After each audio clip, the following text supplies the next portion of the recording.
Gentlemen, thank you for joining us at FrightFest today. It must be a very exciting time for you all. Yes, very. We're excited to be here. It would be lovely to see the film play in front of a big audience that isn't familiar with it.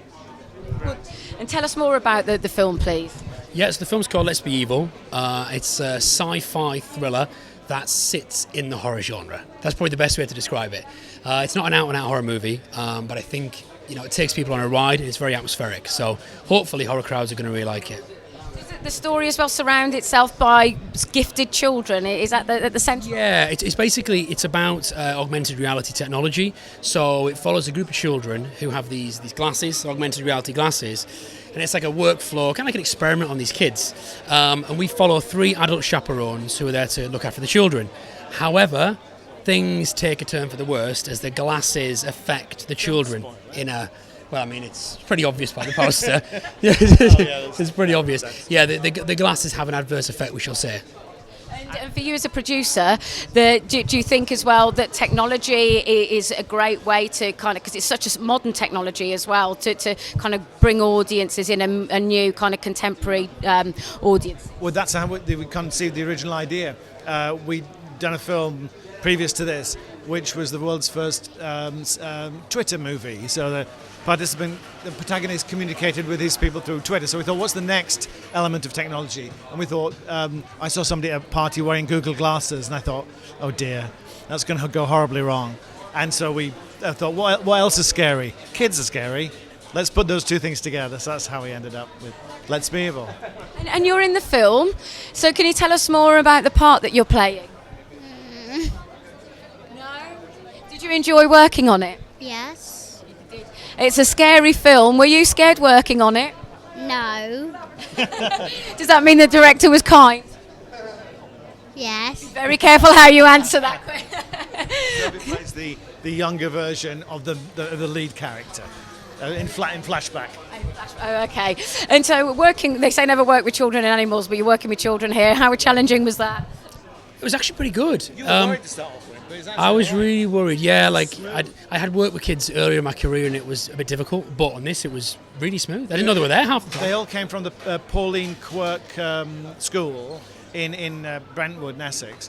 They were all disciplined, they were all professional, they were switched up. Honestly, they were a dream to work with. And we were worried, but it was absolutely great. So, when you read the script, what were your kind of initial thoughts? Initial thoughts, I mean, I've never done a film like this before, so and immediately I was like, I can't wait to do something that's kind of like sci-fi and like it's got the element of horror to it.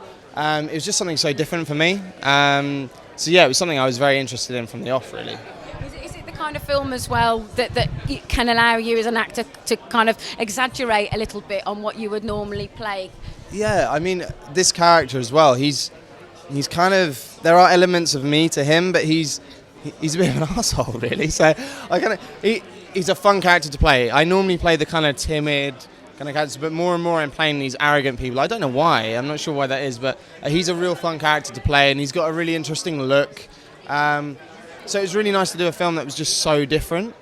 Yeah. Was it interesting as well because that we're working with children who are extremely gifted, so looking into what makes a child really gifted and the kind of psychology behind that, was that interesting to explore? Yeah, I mean it's an interesting concept. The whole thing that these kids have been taught purely by they're wearing these Google glasses, not Google glasses, but like augmented glasses, and it's a new way of learning. So it's kind of exploring that idea of, would that work, or would it be strange that they're not interacting with each other so much, and what that does to a young mind. It is quite a sinister, you kind of feel like the world might be going that way at some point, so it's quite an interesting thing to explore. And technology, I mean, we are surrounded by it. We don't seem to be able to live without it these days. Was that also an interesting concept to explore as well, just how paramount technology is in our lives now?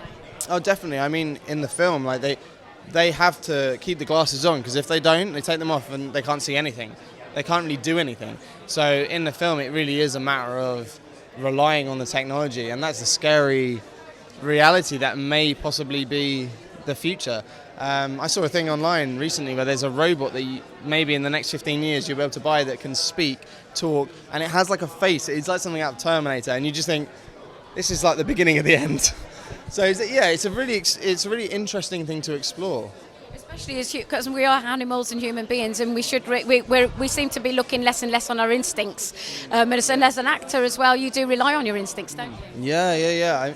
It's a funny one, isn't it? Because you don't really know where technology is going to take you.